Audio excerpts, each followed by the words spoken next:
Hello, everybody. Welcome back to another episode of The Lunch Hour, brought to you by Constant Collab, where we eat, sleep, and breathe finance, news, and everything in between. So if you like finance, news, or crypto, make sure to subscribe. We have a great show lined up for you guys today. So let's go ahead and dive in. Like always, we are going to start by looking at the overall crypto market. Right now, cryptocurrency sitting at $2.56 trillion. The overall volume is at 130 billion. Bitcoin dominance is at 41.8%, while Ethereum is sitting at 19.6%.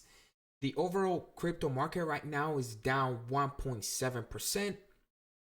Bitcoin is sitting at 56,766, down about 1% for the 24-hour period, and 5.5% down for the 7-day period. Currently, the top 10, they're in the red. Crypto.com keeps making major moves. It is up 13.5%, 88% for the 7-day period. Shiba Inu, though, is down for the 24-hour period, 11.5%, and it is down 24% for the 24-hour period. So yeah, I mean, most of the market is red. Gaming and NFTs keeps making major moves. Decentraland is up 40% for the 24-hour period and 70% for the week. Major moves, major moves. But let's dive right into the news. So this is something that I mentioned yesterday about these three agencies coming together to put out a statement concerning cryptocurrencies overall. So let's dive into the statement that they put out. I didn't read this yesterday. I'm going to read a bulk of it so you guys have an idea as to what's going on and what the plan is for 2022. So joint statement on crypto asset policy sprint initiative and next steps. The Board of Governors of the Federal Reserve System, the Federal Deposit Insurance Corporation, and the Office of the Comptroller of the Currency, the OCC, recognized that the emerging crypto asset sector presents potential opportunities and risks for banking organizations, their customers, and the overall financial system. As supervised institutions seek to engage on crypto asset related activities, it is important that the agency provides coordinated and timely clarity where appropriate to promote safety and soundness, consumer protection, and compliance with applicable laws and regulations, including anti-money laundering and illicit financial statutes and rules. Like I said, they came together to put out this statement on cryptocurrencies. These are the areas that they covered during the study that they did. Agency staff focus on quickly advancing and building on the agency's combined knowledge and understanding related to banking organizations' potential involvement in crypto assets related activities. The focus on the sprint work included developing a commonly understood vocabulary using consistent terms regarding the use of crypto assets by banking organizations, identifying and assessing key risks, including those related to safety and soundness, consumer protection and compliance, and considering legal permissibility related to potential crypto assets activities conducted by banking organization. And lastly, analyzing the applicability of existing regulations and guidance and identifying areas that may benefit from additional clarification. So, to place this sprint work in context, staff review and analyze a number of crypto asset activities in which banking organizations may be interested in engaging. And these are things that I talked about back in 2017. Right when I was brand new to crypto. I just thought like, this definitely has the ability of changing the world, changing how we move money. And a lot of Bitcoin maximalists at the time, and they would say, oh, this is going to kill the banking sector. Banking is dead. Short banks and whatnot. But at the end of the day, the banks, they run the world. They control the money. They were not just going to lay on their backs and say, okay, crypto, we give up. You run the world, anarchy, this and that. No, obviously they are going to get into this, and this is where the world is going. So these are the areas that banking organizations may be interested in. So crypto asset custody, holding your crypto in a bank, facilitation of customer purchases and sales of crypto assets, loans collateralized by crypto assets, activities involving payments including stablecoins, activities that may result in holding of crypto assets on a banking organization's balance sheet. So yeah, banks are definitely going to hold crypto on their balance sheets. All this stuff is supposed to take place in 2022. These agencies are going to clarify on what banks can and can't do. But the one that I see not taking place or not being clarified is this one. Facilitation of customer purchases and sales of crypto assets. Not until at least Q4 of next year. First, banks and financial institutions, they have to get their share of the pie. So they're going to buy at the low prices, and then they're going to clarify what whether or not banks can facilitate this buying and selling of crypto assets once they own their share, and then they're going to sell that to the retail investors at 10-15x what they bought it for. At least that's what I'm speculating, and I think there's a high likelihood of that happening. But based on this preliminary foundational staff level work, the agencies have identified a number of areas where additional public clarity is warranted. As a result, the agencies have developed a crypto asset roadmap that is summarized below. So throughout 2022, the agencies plan to provide greater clarity on whether certain activities related to crypto assets conducted by banking organizations are legally permissible. And they include crypto asset safekeeping and traditional custody services, ancillary custody services, facilitation of customer purchases and sales of crypto assets, loans collateralized by crypto assets, issuance and distributions of stablecoins, and activities involving the holding of crypto assets on their balance sheets. So again, I think that the last one that they're going to worry about is the facilitation of purchases and sales of crypto assets for their customers. Again, their banks are going to buy first. They're going to, get their little stash going.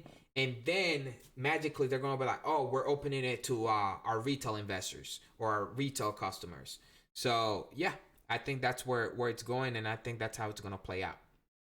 But moving on other news, Stripe considers to reintroduce crypto payments. Financial technology firm Stripe is considering reintroducing blockchain integration and cryptocurrency payments almost 3 years after closing their Bitcoin payment option. So obviously, Stripe is back in 2018, they moved away from cryptocurrency, citing transactional speed, price volatility, and a few use cases where the payment of Bitcoin was warranted, where it made sense. But the CEO at the FinTech Abu Dhabi Festival said to CNBC, there have been a lot of developments of late with an eye to making cryptocurrencies better, and in particular scalable and acceptable cost as a payment method. We don't yet, but it is not implausible for us, to do it. So yeah, Stripe is looking into it, and companies like Microsoft, Visa, and PayPal, they're expanding their Bitcoin option or their cryptocurrency options. They're definitely diving into it. PayPal has it on both Venmo and their traditional PayPal applications. Visa is working with a bunch of cryptocurrencies company and blockchain companies. So Stripe is honestly noticing that it may be falling behind. I mean, it is definitely behind Square and Cash App. So they decided that it was time for them to get right into it. So we'll see what happens. But moving on, Deterring Adoption, balancing security and innovation in crypto. Security processes are necessary to protect crypto users, but regulators may force companies to adopt processes that stifle innovation. Since the inception of tech and technology, there's always been a balance between, security and innovation. Facebook and Silicon Valley, they're notorious for running before they can walk, before having um, security implemented. They just want to, bring as many users to their platforms as possible. So cryptocurrency space moves rapidly, so much so that every year there is a new trend. It went from ICO to non-fungible tokens in less than a year. And so a lot of companies, they neglect security and know your customer regulations and AML. Binance, it's notorious for this. They're very infamous for this, I should be saying. Binance became one of the largest cryptocurrency exchange by volume by not following regulation. They literally allowed everybody to come in with doing very little KYC. They allow people to withdraw 2 Bitcoins per day, allow for 125x leverage. But now, with the IRS putting them under investigation and various jurisdictions around the world, they decided, what, it's time for us to take a step back, abide with existing regulations. Let's work with regulators to implement regulations that won't hinder innovations that much. So they're definitely putting a lot of money into working with politicians and regulators to make it better for cryptocurrency companies and exchanges. But there has to be a balance between innovation and security. Security should not be neglected 100%. Innovation is important, but security and protecting customers' information is even more important. But Wax builds the largest cross blockchain ecosystem for NFTs, gaming, and GameFi with Binance. Speak of the devil. Wax, Worldwide Asset Exchange co-founder William Quigley has a vision for the future, one in which an NFT bridge built by the company would enable blockchain and NFT marketplaces to thrive despite their different chains. So a lot of companies in crypto and even outside of crypto, developers, they're looking for a way to integrate all the blockchains into one. So people on Ethereum can work with people on Binance Smart Chain and XRPL. So being able to work with all the chains on one network is paramount for mass adoption. I mean, that's, imagine having the internet or email and just being able to email people on Gmail or email people on Yahoo, and people on Yahoo cannot send emails to people on Gmail. It would definitely be hectic and people would not like that. It would definitely make it difficult for people to communicate via email. So it's the same mentality applies to blockchain and cryptocurrencies. People want to be able to transact and make it smoothly. I personally don't like, I mean, cryptocurrency is early, but I don't like, if I want to have, like, for example, XRP cannot be moved on the Ethereum network unless I wrap it, unless I have like wrap XRP, that can be moved on the Ethereum network, but regular XRP cannot. So it would be a better world if cryptocurrencies could just transact on every network without having to wrap them or anything like that. So, but Infinity is actually doing this also. They're developed by Engine. Engine is huge on NFT and gaming, but Infinity is trying to bridge all the cryptocurrencies together. Let me, if I can go to the website, Engine. So yeah, like I said, they're developed by Engine. Engine is huge on gaming and NFTs, as you can see. They have a bunch of games that they work with. Microsoft just popping up right there. But yeah, it's this is a great project. I like Infinity. Let me see. This is crowd. But yeah, Engine, the Infinity crowd loan is live. So yeah. I think Infinity is a great project. It's up 30% today, I think. Yeah, 32%. So I definitely want to get it at a lower price. I don't own Engine. Make sure you do your own research when investing in this project, if you do decide to do so. But I personally think it has potential. It has a lot of potential. And like I said, any project looking to integrate all blockchains into one has the possibility of surviving after it's all said and done. But moving on, Morgan Stanley increases Bitcoin exposure, buys more Grayscale BTC Trust shares. A recent filing with the United States Securities and Exchange Commission reveals that the international banking behemoth Morgan Stanley has an increased appetite for BTC, even as the price of the cryptocurrency goes up. According to several filings with the SEC, Morgan Stanley has substantially increased its BTC exposure. The company has done so through buying additional shares of Grayscale BTC Trust, GBTC. So as you can see here, they went from 2.1 million shares to 3.6, adding roughly 1.5 by the end of September. So they're definitely they're liking Bitcoin. They're into it. So they keep adding, and honestly, I'm not surprised. I am not surprised. And lastly, panic among investors at government proposes bill to ban private cryptocurrencies in India. I've been talking about this a lot. I've been talking about India a lot. Their parliament is supposed to go into session next week for the winter session. But panic ensued among cryptocurrency investors in India on Tuesday night as news emerged that a cryptocurrency bill that could potentially ban all private currencies will be listed for consideration in the winter session of Parliament. So I honestly think that they will ban all private cryptocurrencies from trading in the country. I think that the regulation will allow for only approved cryptocurrencies to be traded. So yeah, I personally don't like private coins. I don't think any government likes private coins. I think they are going to die. But yeah, and I think India will be one of the first countries to take a step in that direction.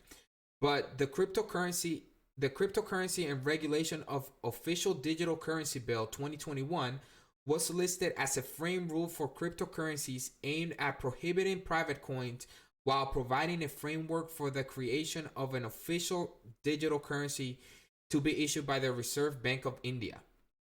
The description was the same one used earlier this year, which signaled the possibility of a blanket ban on cryptocurrencies. I don't think that they're going to ban all cryptocurrencies. I just don't see that happening. They have a lot to lose if they do that. But this individual said, feels like February 2021 all over again. The crypto regulation bill has been listed for the winter session. The description hasn't changed much. There will be speculation on both sides.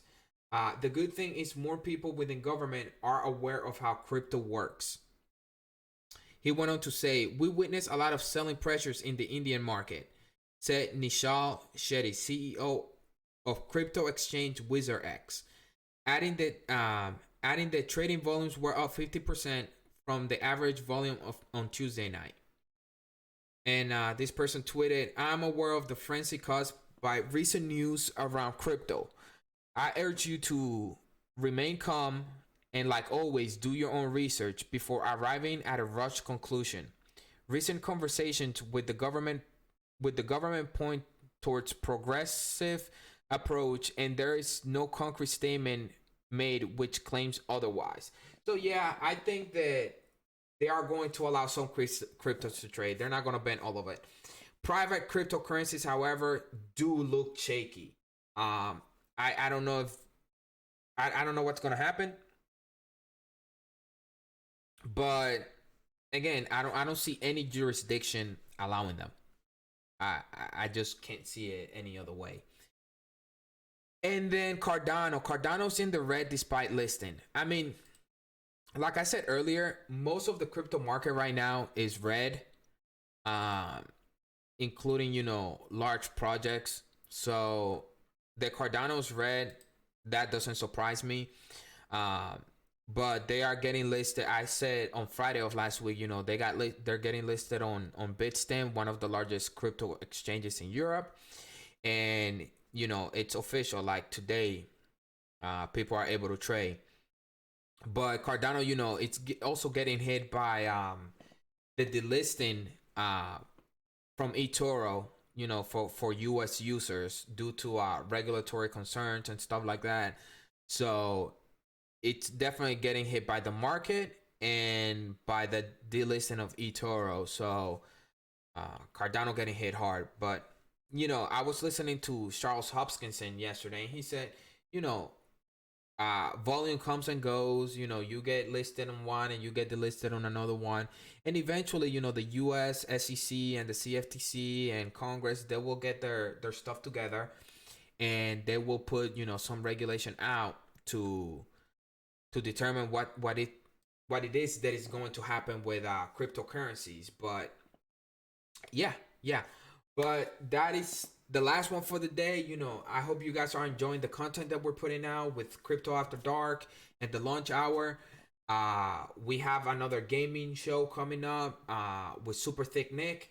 We have giveaways coming up. So make sure to subscribe, follow us on Instagram, Twitter, subscribe to the Telegram. Uh, you know, we like to interact with you guys. So we look forward to hearing from you. Make sure to share, like this video, and like I said, we're trying to give you guys the latest news and educate you on what's going on with crypto, so you guys can make better decisions when you are investing and buying into projects. So, like always, make sure to do your own research, and catch you guys on the next one.